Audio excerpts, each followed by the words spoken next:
Hi friends, ನಮಸ್ಕಾರ. Welcome to my YouTube channel. ಇವತ್ತಿನ ವಿಡಿಯೋದಲ್ಲಿ ಯಾರಿಗೆಲ್ಲ ಮಶ್ರೂಮ್ ಇಷ್ಟ ಇರುತ್ತೋ ಅವ್ರಿಗೋಸ್ಕರ ನಾಟಿ ಸ್ಟೈಲ್ ಮಶ್ರೂಮ್ ಬಿರಿಯಾನಿ ಹೇಗೆ ಮಾಡೋದು ಅಂತ ತೋರಿಸ್ತಾ ಇದ್ದೀನಿ. ತುಂಬ ರುಚಿಯಾಗಿ ಮತ್ತು ಸ್ಪೈಸಿಯಾಗಿರುತ್ತೆ. ನೀವು ಒಂದ್ಸಲ ಟ್ರೈ ಮಾಡಿ, ನಿಮಗೂ ಕೂಡ ತುಂಬ ಇಷ್ಟ ಆಗುತ್ತೆ.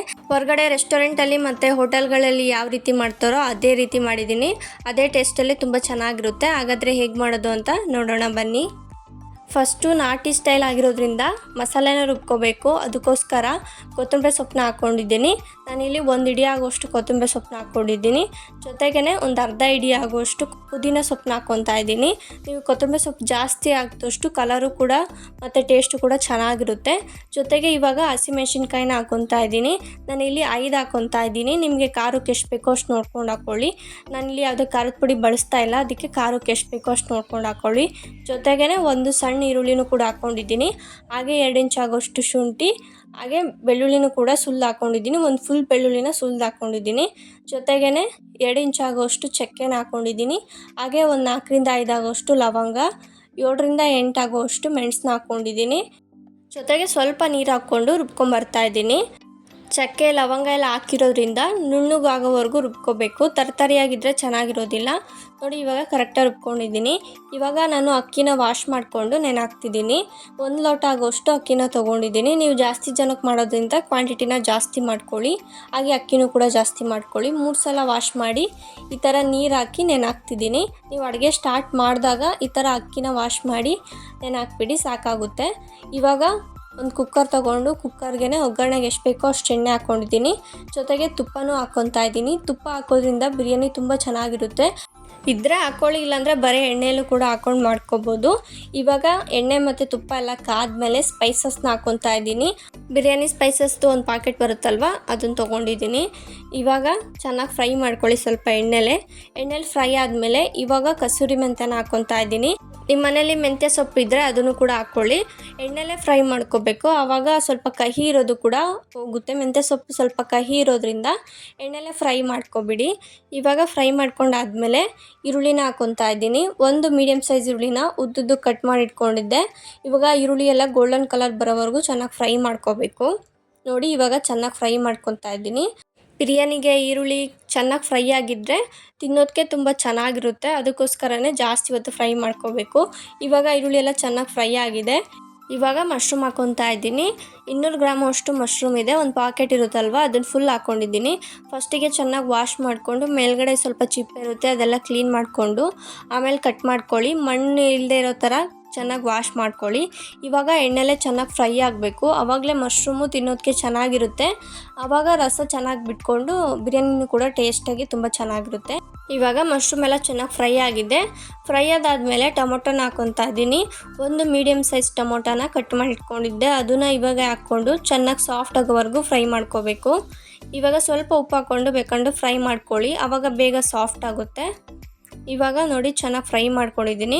ಫ್ರೈ ಮಾಡ್ಕೊಂಡಾದ್ಮೇಲೆ ಇವಾಗ ಸ್ವಲ್ಪ ಅರಿಶಿನ ಹಾಕ್ಕೊತಾ ಇದ್ದೀನಿ. ಅರಿಶಿನ ಹಾಕಿದಾದ್ಮೇಲೆ ಚೆನ್ನಾಗಿ ಮಿಕ್ಸ್ ಮಾಡ್ಕೊತಾ ಇದ್ದೀನಿ. ಈ ಥರ ನಾಟಿ ಸ್ಟೈಲ್ ಮಶ್ರೂಮ್ ಬಿರಿಯಾನಿ ತುಂಬ ಚೆನ್ನಾಗಿರುತ್ತೆ. ವೆಜಿಟೇರಿಯನ್ ಅವರಂತೂ ಪಕ್ಕ ಟ್ರೈ ಮಾಡಿ, ತುಂಬ ಟೇಸ್ಟಿಯಾಗಿ ತುಂಬ ಚೆನ್ನಾಗಿರುತ್ತೆ. ಕೆಲವೊಬ್ಬರಿಗೆ ನಾಟಿ ಸ್ಟೈಲ್ ಇಷ್ಟ ಆಗೋದಿಲ್ಲ, ಅವರು ಕೂಡ ತುಂಬ ಇಷ್ಟಪಟ್ಟು ತಿಂತಾರೆ. ಒಂದ್ಸಲ ಟ್ರೈ ಮಾಡಿ. ನೋಡಿ, ಇವಾಗ ಚೆನ್ನಾಗಿ ಫ್ರೈ ಆಗಿದೆ. ಫ್ರೈ ಆದಾದಮೇಲೆ ರುಬ್ಕೊಂಡಿರೋಂಥ ಮಸಾಲಾನ ಹಾಕ್ಕೊತಾ ಇದ್ದೀನಿ. ಇವಾಗಲೇ ಮಸಾಲೆ ಹಾಕ್ಕೊಂಡು ಹಸಿ ವಾಸನೆ ಹೋಗೋವರೆಗೂ ಫ್ರೈ ಮಾಡ್ಕೋಬೇಕು. ಅದಕ್ಕೋಸ್ಕರನೇ ಇವಾಗಲೇ ಹಾಕ್ಕೊಂಡು ಮಿಕ್ಸ್ ಮಾಡಿಕೊಂಡು ಹಸಿ ವಾಸನೆ ಹೋಗೋವರೆಗೂ ಫ್ರೈ ಮಾಡ್ಕೊತಾ ಇದ್ದೀನಿ. ನೀವು ಮಸಾಲೆನ ರುಬ್ತೀರಲ್ವ, ಆವಾಗೇ ಸ್ವಲ್ಪ ಉಪ್ಪು ಹಾಕ್ಕೊಂಡು ರುಬ್ಕೊಳ್ಳಿ. ಆವಾಗ ಗ್ರೀನ್ ಕಲರ್ ಆಗೇ ಇರುತ್ತೆ, ಅದರಿಂದ ಕಲರು ಕೂಡ ಚೆನ್ನಾಗಿ ಕಾಣುತ್ತೆ. ಇವಾಗ ಸ್ವಲ್ಪ ನೀರು ಹಾಕ್ಕೊತಾ ಇದ್ದೀನಿ. ಗಟ್ಟಿಯಾಗಿರೋದ್ರಿಂದ ಸ್ವಲ್ಪ ನೀರು ಹಾಕ್ಕೊಂಡು ಮಿಕ್ಸ್ ಮಾಡ್ಕೊತಾ ಇದ್ದೀನಿ. ಇವಾಗ ಒಂದು 3 ನಿಮಿಷ ಚೆನ್ನಾಗೆ ಹಸಿ ವಾಸನೆ ಹೋಗೋವರೆಗೂ ಫ್ರೈ ಮಾಡ್ಕೋಬೇಕು. ನೋಡಿ, ಇವಾಗ 3 ನಿಮಿಷ ಚೆನ್ನಾಗಿ ಫ್ರೈ ಮಾಡ್ಕೊಂಡಿದ್ದೀನಿ.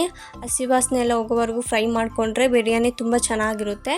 ಇವಾಗ ಒಂದು ಸಲ ಮಿಕ್ಸ್ ಮಾಡಿಕೊಂಡು ನೀರು ಹಾಕ್ಕೊತಾ ಇದ್ದೀನಿ. ನಾನಿಲ್ಲಿ 1 ಗ್ಲಾಸ್ ಆಗೋಷ್ಟು ಅಕ್ಕಿ ತೊಗೊಂಡಿದ್ದೆ, ಅದಕ್ಕೇ 2 ಗ್ಲಾಸ್ ಆಗೋಷ್ಟು ನೀರು ಹಾಕ್ಕೊತಾ ಇದ್ದೀನಿ. 2ಕ್ಕಿಂತ ಸ್ವಲ್ಪ ಕಮ್ಮಿ ಹಾಕ್ಕೊಳ್ಳಿ ಅಷ್ಟೇ, ಯಾಕಂದರೆ ಅಕ್ಕಿನ ಆಲ್ರೆಡಿ ನಾವು ನೆನೆಹಾಕಿದ್ವಿ.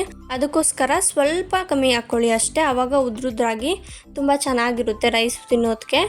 ಇವಾಗ ಚೆನ್ನಾಗಿ ಮಿಕ್ಸ್ ಮಾಡ್ಕೊಂಡಾದ್ಮೇಲೆ ಸ್ವಲ್ಪ ನಿಂಬೆಹಣ್ಣು ರಸನ ಹಿಂಡ್ಕೊತಾ ಇದ್ದೀನಿ. ಒಂದು ನಿಂಬೆಹಣ್ಣಲ್ಲಿ ಅರ್ಧ ನಿಂಬೆಹಣ್ಣಿನ ರಸನ ಹಿಂಡ್ಕೊತಾ ಇದ್ದೀನಿ.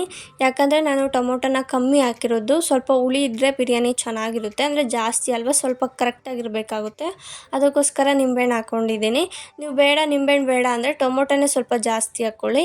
ಇವಾಗ ಚೆನ್ನಾಗಿ ಮಿಕ್ಸ್ ಮಾಡಿಕೊಂಡು ಒಂದು ಕುದಿ ಬರೋವರೆಗೂ ಕುದಿಸ್ಕೋಬೇಕು. ಇವಾಗ ನೋಡಿ ಚೆನ್ನಾಗಿ ಒಂದು ಕುದಿ ಬರೋವರೆಗೂ ಕುದಿಸ್ಕೊಂಡಿದ್ದು. ಈ ಥರ ಮಾಡೋದ್ರಿಂದ ಬಿರಿಯಾನಿ ಕರೆಕ್ಟಾಗಿ ಪರ್ಫೆಕ್ಟಾಗಿರುತ್ತೆ. ಅನ್ನ ಕೂಡ ಉದ್ರುದ್ರಾಗಿ ಮತ್ತು ಒಳಗಡೆ ಸಾಫ್ಟಾಗಿರುತ್ತೆ. ಅದಕ್ಕೋಸ್ಕರನೇ ಒಂದು ಕುದಿ ಬರೋವರೆಗೂ ಕಾದು ಆಮೇಲೆ ಅಕ್ಕಿನ ಹಾಕ್ಕೋಬೇಕು. ಇವಾಗ ಸ್ವಲ್ಪ ಉಪ್ಪು ಕಮ್ಮಿ ಅನ್ನಿಸ್ತು, ಅದಕ್ಕೋಸ್ಕರ ಉಪ್ಪು ಹಾಕ್ಕೊಂಡಿದ್ದೀನಿ. ಇವಾಗ ನೆನೆಸಿರೋಂಥ ಅಕ್ಕಿನೆಲ್ಲ ಚೆನ್ನಾಗಿ ಶೋಧಿಸ್ಕೊಂಡು ಆಮೇಲೆ ಅಕ್ಕಿನ ಹಾಕ್ಕೊತಾ ಇದ್ದೀನಿ. ಅಕ್ಕಿ ಹಾಕಾದ್ಮೇಲೂ ಕೂಡ ಒಂದು ಕುದಿ ಬರೋವರೆಗೂ ಕುದಿಸ್ಕೋಬೇಕು. ಆವಾಗಲೇ ಬಿರಿಯಾನಿ ತಿನ್ನೋದಕ್ಕೆ ತುಂಬ ಚೆನ್ನಾಗಿರೋದು. ನೀವು ಕೂಡ ಇದೇ ಸ್ಟೆಪ್ಸ್ನ ಫಾಲೋ ಮಾಡಿ. ಆವಾಗ ತುಂಬ ಉದ್ರುದ್ರಾಗಿ ಮತ್ತು ತುಂಬ ಸಾಫ್ಟಾಗಿ ಬಿರಿಯಾನಿ ತುಂಬ ಚೆನ್ನಾಗಿರುತ್ತೆ. ಇವಾಗ ಚೆನ್ನಾಗಿ ಮಿಕ್ಸ್ ಮಾಡ್ಕೊಂಡಿದ್ದೀನಿ. ಮಿಕ್ಸ್ ಮಾಡ್ಕೊಂಡಾದ್ಮೇಲೆ ಒಂದು ಕುದಿ ಬರೋವರೆಗೂ ಕುದಿಸ್ಕೊತಾ ಇದ್ದೀನಿ. ನೋಡಿ ಇವಾಗ ಒಂದು ಕುದಿ ಬರೋವರೆಗೂ ಕುದಿಸ್ಕೊಂಡಿದ್ದೀನಿ. ಇವಾಗ ಇನ್ನೊಂದು ಸಲ ಮಿಕ್ಸ್ ಮಾಡ್ಕೊಂಬಿಟ್ಟು ಕುಕ್ಕರ್ನ ಕ್ಲೋಸ್ ಮಾಡಿಕೊಂಡು ಒಂದು ವಿಷಲ್ ಬರೋವರೆಗೂ ಕೂಗಿಸ್ಕೊಂಡ್ರೆ ಸಾಕಾಗುತ್ತೆ. ಯಾಕಂದರೆ ಆಲ್ರೆಡಿ ಅಕ್ಕಿನ ನೆನಾಕಿರೋದ್ರಿಂದ ಹಾಗೆ ಒಂದು ಕುದಿ ಬರೋವರೆಗೂ ಕುದಿಸಿರೋದ್ರಿಂದ ಒಂದು ವಿಷಲ್ ಬಂದರೆ ಸಾಕಾಗುತ್ತೆ. ನೀವೇನು ಅಕ್ಕಿನೂ ನೆನಾಕಿಲ್ಲ ಕುದಿಸಿಲ್ಲ ಅಂದರೆ ನೀವು 2 ವಿಷಲ್ವರೆಗೂ ಕೂಗಿಸ್ಕೋಬೇಕಾಗುತ್ತೆ. ಅದಕ್ಕೋಸ್ಕರನೇ ಇದೇ ರೀತಿ ಮಾಡಿ. ಆವಾಗ ನಿಮಗೂ ಟೈಮು ಕೂಡ ಸೇವ್ ಆಗುತ್ತೆ ಮತ್ತು ರುಚಿ ಕೂಡ ತುಂಬ ಚೆನ್ನಾಗಿರುತ್ತೆ. ರೈಸು ಉದ್ರುದ್ರಾಗಿ ಚೆನ್ನಾಗಿರುತ್ತೆ ಬಿರಿಯಾನಿ. ಆಮೇಲೆ ವಿಷಲ್ ಹಾಕಿದಷ್ಟೇ ಕುಕ್ಕರ್ನ ಓಪನ್ ಮಾಡೋದಕ್ಕೆ ಹೋಗಬೇಡಿ. ಸ್ವಲ್ಪ ಹೊತ್ತು ಒಂದು 5ರಿಂದ 10 ನಿಮಿಷ ಬಿಟ್ಟು ಆಮೇಲೆ ಓಪನ್ ಮಾಡಿ. ಆವಾಗ ಬಿರಿಯಾನಿ ಕರೆಕ್ಟಾಗಿ ಪರ್ಫೆಕ್ಟಾಗಿ ತುಂಬ ಚೆನ್ನಾಗಿರುತ್ತೆ. ನೋಡಿದ್ರಲ್ಲ, ನಾನು ಓಪನ್ ಮಾಡಿ ನೋಡಿದ್ದೀನಿ. ಇವಾಗ ಎಷ್ಟು ಚೆನ್ನಾಗಿ ಉದ್ರುದ್ರಾಗಿ ತುಂಬ ಒಳಗಡೆ ಅಕ್ಕಿ ಸಾಫ್ಟಾಗಿ ತುಂಬ ಚೆನ್ನಾಗಿದೆ. ನೀವು ಇದೇ ರೀತಿ ಟ್ರೈ ಮಾಡಿ, ನಿಮಗೂ ಕೂಡ ತುಂಬ ಇಷ್ಟ ಆಗುತ್ತೆ. ಹೊರಗಡೆ ಹೋಟೆಲ್ಗಳಲ್ಲಿ ತಿಂದಾಗ ನಿಮಗೂ ಕೂಡ ತುಂಬ ಇಷ್ಟ ಆಗಿ ಮನೇಲಿ ಟ್ರೈ ಮಾಡಬೇಕು ಅಂತ ಅನಿಸಿದರೆ ಈ ರೀತಿ ಟ್ರೈ ಮಾಡಿ. ನಿಮಗೂ ಕೂಡ ಅದೇ ಟೇಸ್ಟಲ್ಲಿ ತುಂಬ ಚೆನ್ನಾಗಿರುತ್ತೆ. ಏನಾದರೂ ಟ್ರೈ ಮಾಡಿದರೆ ಹೇಗಿತ್ತು ಅಂತ ಹಂಗೆ ಕಮೆಂಟ್ ಬಾಕ್ಸಲ್ಲಿ ಕಮೆಂಟ್ ಮಾಡಿ. ಇದೇ ಥರ ವೀಡಿಯೋಸ್ಗೋಸ್ಕರ ನನ್ನ ಚಾನಲ್ನ ಸಬ್ಸ್ಕ್ರೈಬ್ ಮಾಡ್ಕೊಳ್ಳಿ. ಇದೇ ರೀತಿ ತುಂಬ ವೀಡಿಯೋಸ್ನ ನಮ್ಮ ಚಾನಲಲ್ಲಿ ಅಪ್ಲೋಡ್ ಮಾಡಿದ್ದೀನಿ. ಒಂದ್ಸಲ ಹೋಗಿ ಚೆಕ್ ಮಾಡಿ, ಹಾಗೆ ಸಪೋರ್ಟ್ ಮಾಡಿ. ಈ ವಿಡಿಯೋ ನಿಮಗೆ ಇಷ್ಟ ಆಗಿದ್ರಲ್ಲಿ ಪ್ಲೀಸ್ ಲೈಕ್ ಮಾಡಿ ಮತ್ತು ಶೇರ್ ಮಾಡಿ. Thank you for watching the video.